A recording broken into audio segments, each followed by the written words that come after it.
Element. Yetis, you may be listening to us on an airplane right now. Is your skin cracking, by the way? Do you have airplane throat? You know what we're talking about. We had no idea how dry airplanes are. Share that stat, Jack. The cabin is kept at 20% humidity on purpose. So here's what you got to do. You got to hydrate, especially after you toss back that third bag of Biscoff peanuts. That's why Element is our wingman whenever we fly somewhere. We are drinking Element in seat 23B. Because Element is an electrolyte-charged drink mix. It's got sodium, potassium, and magnesium. We all know hydration's key, but hydration isn't just about water. It's also about electrolytes, and that's what Element has. So you can sip Element in a whole bunch of flavors. We are partial to the mango chili. Nick and I love drinking Element. Element just came up with a fantastic offer for the besties and our Yetis out there. Go to drinklmnt.com/tboy to get a free sample pack with any purchase. That's drinklmnt.com/TBOI.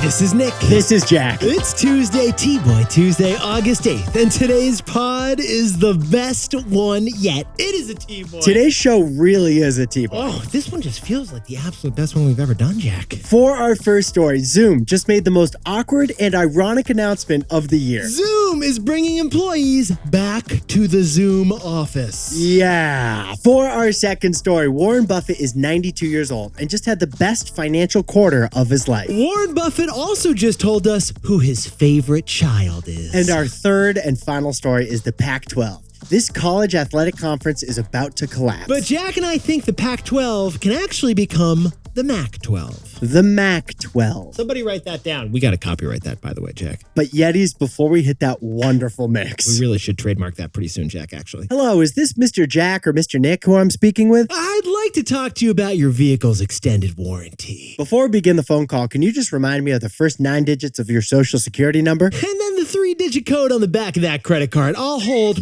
We've got time. Yetis, robocalls. We all have to deal with them. Turns out 2,000 robocalls are made in this country every single second. But fantastic news for everyone except the robocallers. Yeah, this is wild. The FCC is finally going after those pesky, schemy, annoying robocallers. Get this! The FCC just imposed a record $300 million fine on those robocallers. What a huge fine for such a big landline. This is the largest telephone fine we've ever heard of. Literally. Yetis, according to the FCC's press release, this was an international network of companies that made 5 billion robocalls to more than 500 million phone numbers in 1 year. Jack, this global network of phone scammers sounds like a Bond villain over there. The 5 billion calls that they made came from 1 million different caller ID numbers. Classic robocall strategy.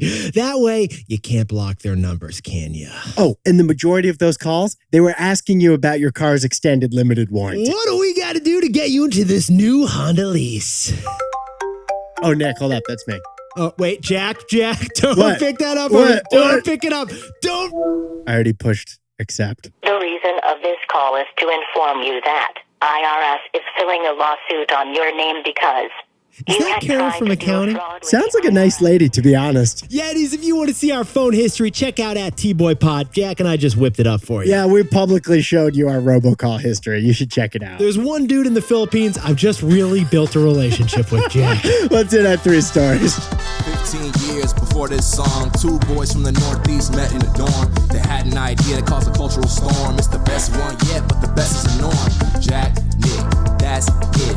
I don't even think they need to practice. 50%, that's a fat tip. T-Boy City on your at-list. If you know, you know, cause we ready to go. We can't wait no more, so just start the show. Start the show. For our first story, Zoom just delivered the most ironic twist of a business story we've seen this year. Zoom is telling its employees to return to the office. Zoom is anti-Zoom right now. Zoom, the first tech company that made it socially acceptable to give a quarterly presentation from the couch with your cat. Zoom made it so you could show up Monday morning and not have pants, and that was okay because no one had pants.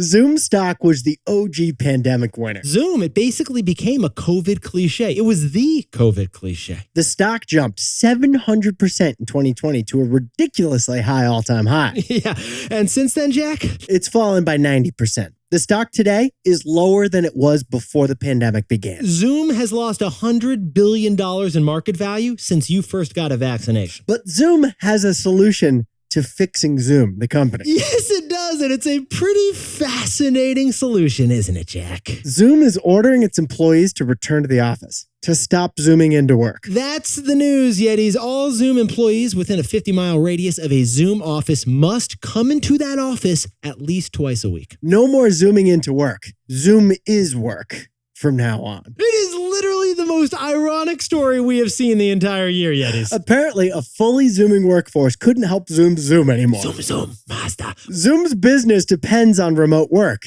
and yet they're limiting remote work. They're doing a full 180 at Zoom on Zoom. Now, Yetis, this does bring up a bigger story, which is that hybrid work has officially beaten remote work. Yep, that's the early takeaway here, Yetis, because Zoom's PR team basically said that when they announced this news yesterday. Zoom said this yesterday. Hybrid is the most effective choice for Zoom. In fact, Zoom specifically cited the need to innovate in person as their reason for bringing employees back to the office. Yeah, apparently a fully zooming workforce couldn't help Zoom zoom anymore. It was unzoomable over at Zoom. And Nick and I agree because Zoom hasn't had a breakout product since Zoom. And Jack and I went through the earnings reports. Zoom's innovation has been MIA year after year now. Now, back in 2020, we did a story on this pod about a new Zoom product. Yes, we did. The new Zoom hardware monitor. And Jack, how is that new Zoom hardware monitor doing? It was a monitor built in with a camera just for Zoom calls, like over here, and then you do work over here. I haven't heard a thing about that monitor. We haven't covered it in 2 years, Yetis. That kind of says the whole story right there. Now, overall, this story reflects the reality that most companies are doing some kind of a return to office policy. BlackRock in finance, Amazon in tech, even the federal government is bringing people back from fully remote work right now. But we're not here to debate work from office versus work from home. In fact, Jack and I think that is besides the point. Instead, we have a hilarious and amazing takeaway. So, Jack, what's the takeaway for our buddies over at Zoom in the conference room right now? The CEO should be the ultimate power user. Yetis, a good CEO uses the product, but a great CEO preaches the product. Even when it's not practical, realistic, or even possible, the CEO uses the product beyond a reasonable doubt. Totally beyond reason. For example, Airbnb's CEO, he spent a year living and working from Airbnbs this year. Was he as productive working from some random Airbnb? Probably not. But did it illustrate the potential of Airbnb? Absolutely yes. Yeah, the Zoom CEO may be right. Maybe the company's innovation has suffered in a fully remote situation. But it probably would have benefited Zoom long term if they'd made 100% remote work optional. Because you're not going to do the Atkins diet if you learn that Dr. Atkins is a big sourdough bread guy. And you're not going to buy an electric car if you hear the CEO is driving a gas guzzler on the weekends. It's simply good marketing if a company practices what it preaches and preaches what it sells. And that is why the CEO should be the ultimate power user. And it's why Zoom should probably be more comfortable with Zooming. For our second story, at 92 years old, Warren Buffett just had his best quarter ever. But even Warren has a weakness, and his weakness is the Geico.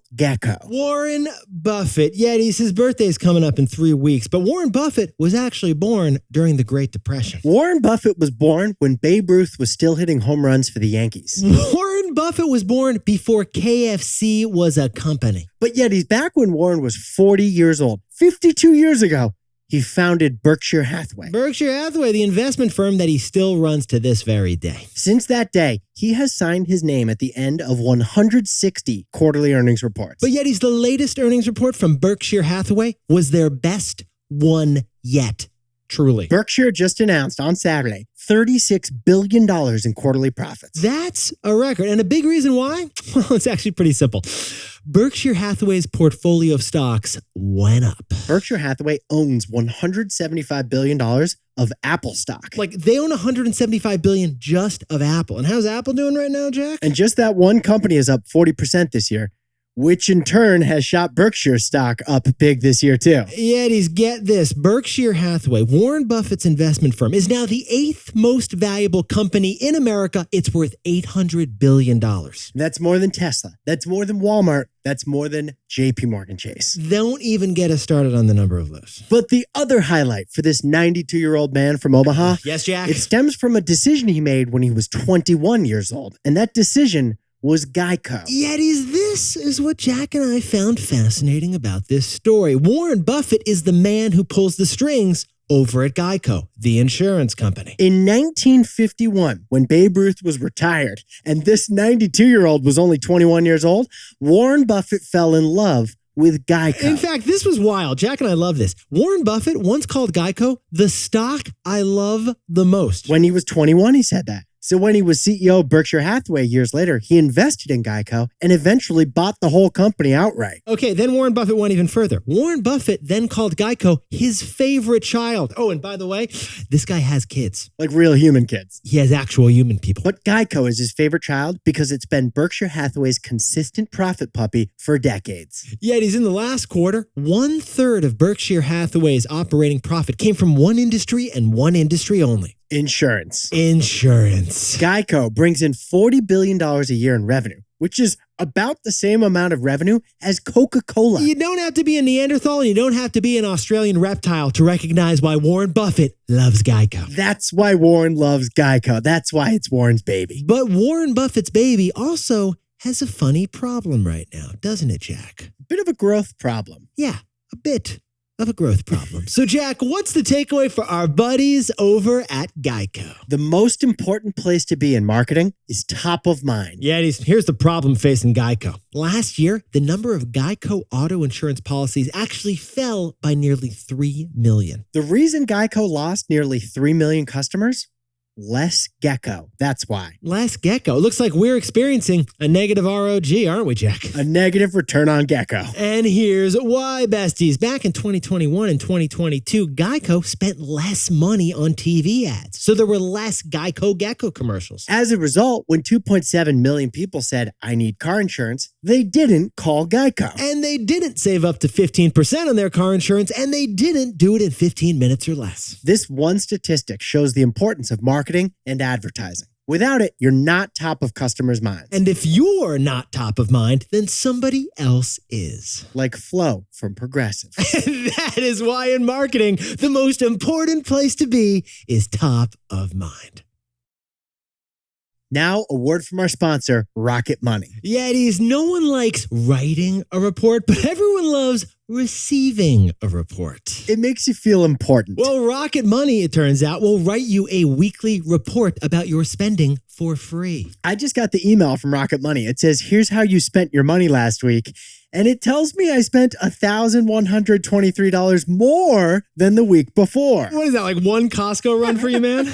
No, it actually breaks down my overspending into categories like shopping, restaurants, utilities, and more. Turns out Birkenstocks are expensive. Now you know where your money went. Rocket Money. It is the personal finance app that finds and cancels your unwanted subscriptions. It also monitors your spending and helps you lower your bills all in one place. These weekly reports are truly useful because they let you notice spending issues a whole lot quicker. Which means you can course correct faster. Stop throwing your money away and cancel unwanted subscriptions. And manage your expenses the easy way by going to rocketmoney.com/tboy. That's rocketmoney.com/TBOY. rocketmoney.com/tboy. Mudwater. So Yetis, Jack and I went adventurous with our latest Mudwater, the iced foamy Mudwater latte. Scientific breakthrough over there in Nick's kitchen. Yeah, I went full barista, Jack. You want to talk about this thing? Here's the recipe. Toss 1 scoop of Mudwater, 1 scoop of creamer, a little honey, and a bunch of water into a glass, and then froth that baby up. You're going to mix it using the frother that Mudwater comes with. It's a great frother, but here's the key. You also grab a shaker and then shake that concoction with ice cubes for about 20 seconds. It's like a shake weight. Is that an arm workout too, Jack?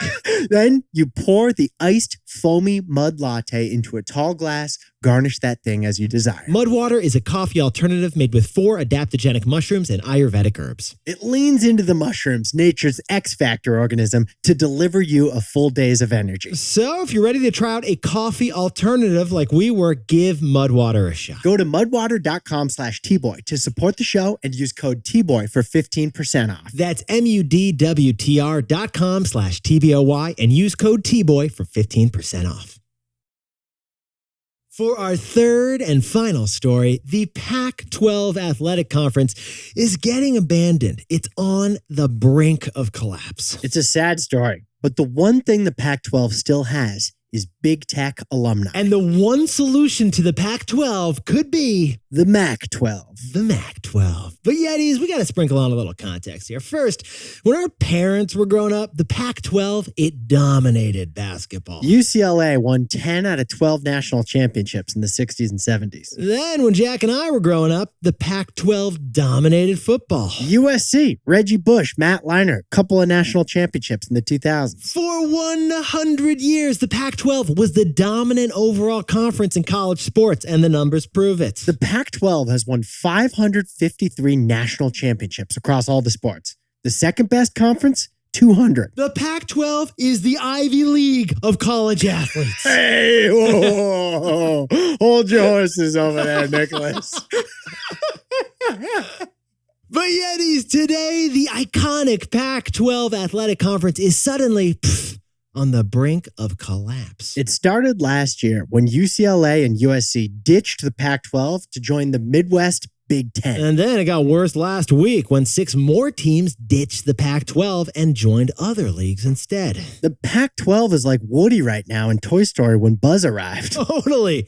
You're making me sad here, Jack. It's been abandoned by the shinier, newer thing. I'm going to start crying on my eye black, man. And that shinier thing is money. The draw of big TV money from the Big Ten and the SEC is no match for the history and tradition of the Pac-12. So, Yetis, Jack and I were looking at this story and we realized there is a question right now, and a very important question. What's going to happen to the 4 remaining universities that are still in the Pac-12? Is there any kind of value that can still be salvaged from the 4 remaining schools out of 12? Yetis, the Pac-12 is now the Pac-4. Who we got, Jack? There's just Cal Berkeley, Stanford, Oregon State, and Washington State. If ever there were a league to go vegan, this would be the league that goes vegan, Jack. Nick, these 4 schools on the northern West Coast, that's not enough to cobble together an athletic conference. 4 is just not enough. Unless, guess who happens to be rumored to be interested in the Pac-12 streaming rights? none other than Apple. Yeah, that Apple. And another thing these schools have, their alumni base is awash with big tech CEOs. Yeah, sure. Stanford produced Tiger Woods, Katie Ledecky, John Elway, and Christian McCaffrey over on the playing fields. But Stanford also produced Steve Jobs, Reed Hastings, Elon Musk, Evan Spiegel. Over in the boardrooms. Yetis, we're talking about Google, Apple, Tesla, Snapchat, Netflix, LinkedIn. Yeah, Stanford and Cal, those are their feeder schools. We think the Pac-12 should be the first conference to truly embrace tech and make their techie alumni very happy. And Jack and I have actually whipped up a whole plan on how they could do it. So, Jack, what's the takeaway for our buddies who are competing over in college sports? The Pac-12 should become the Mac-12. Yeah, it is. Every streamer right now is competing to get the rights to the big sports leagues. But those big sports leagues,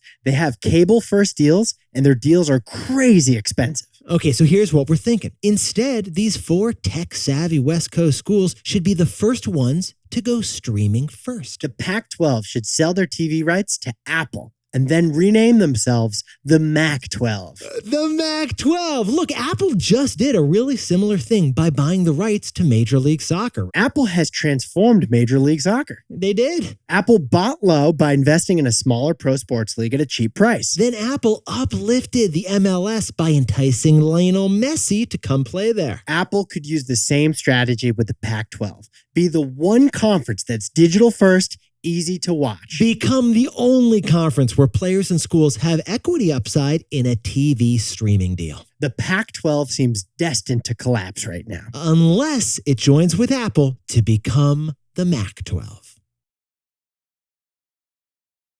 Jack, can you whip up the takeaways for us for T-Boy Tuesday? Zoom's anti-Zoom work from the office 2 days a week policy sends a bad message to the market. Because the CEO should be the ultimate power user. For our second story, Berkshire Hathaway had its best quarter ever, even though Geico is struggling. Because the most important place to be in marketing is top of mind. And our third and final story, 8 of the Pac-12 schools have left the Pac-12. It seems destined to collapse. So the Pac-12 should sell its TV rights to Apple and become the Mac-12. But this pod's not over yet. Here's what else you need to know today. First, for the first time since the AIDS outbreak 40 years ago, the Red Cross is ending its ban on blood donations from gay and bisexual men. Instead, the risk of AIDS will be assessed for all potential donors. And second, Tesla's chief financial officer, who Elon calls the master of coin, is leaving the company right before the Cybertruck. Maybe now he has time to referee the cage match between Zuck and Elon, if that ever happens. And finally, a mint-condition first-generation iPod just sold for $29,000. If you have a first edition Game Boy from 1996, we'd like a word with you. AB, AB, AB. Up, down, up, down, up, down. Were you blowing into the cassette? I was blowing into the cassette. Now, time for the best fact yet. This one sent in by Elise Rakita from lovely McKinney, Texas. King Charles is a big fan of sustainable innovation. And King Charles is also a fan of really expensive cars. So, His Majesty has a custom vintage Aston Martin car that runs on leftover wine and cheese. No joke, they throw wine and cheese into this thing. True story. The car runs on bioethanol for 51 years now. That's been its fuel. The staff says that the car smells like the Olive Garden.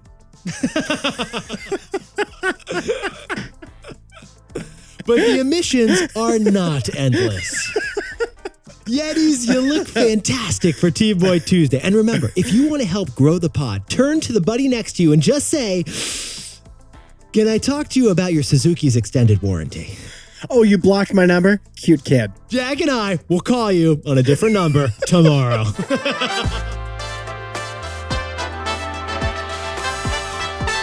And before we go, congratulations to Yeti Danny Fritz, who just graduated at the age of 38 and is getting his CFA. And a big congratulations to JNCO, who is an OG market snacker that just got a new job in New York City. And Deb Smolinski, congratulations on the new book coming out today called Brain On to Optimize Your Brain. Congrats to the Zodax team in Los Angeles for a job well done. And a happy birthday to legendary Yeti Jonah Faye Hurwitz, who is branding Brooklyn over in Brooklyn. Happy birthday to Jim Saliba in San Jose. And Vedant Raul, happy birthday down the street in San Francisco. And Santoshi Mona, happy birthday near Pier 39 in San Francisco. And happy birthday to Jamie Difflip, who's celebrating that birthday by watching their favorite band ever. Jimmy Eat World. Great choice. This is Jack. I own stock of Amazon and Berkshire Hathaway, and Nick and I both own stock of Airbnb and Apple. Is that Carol from accounting? Sounds like a nice lady, to be honest.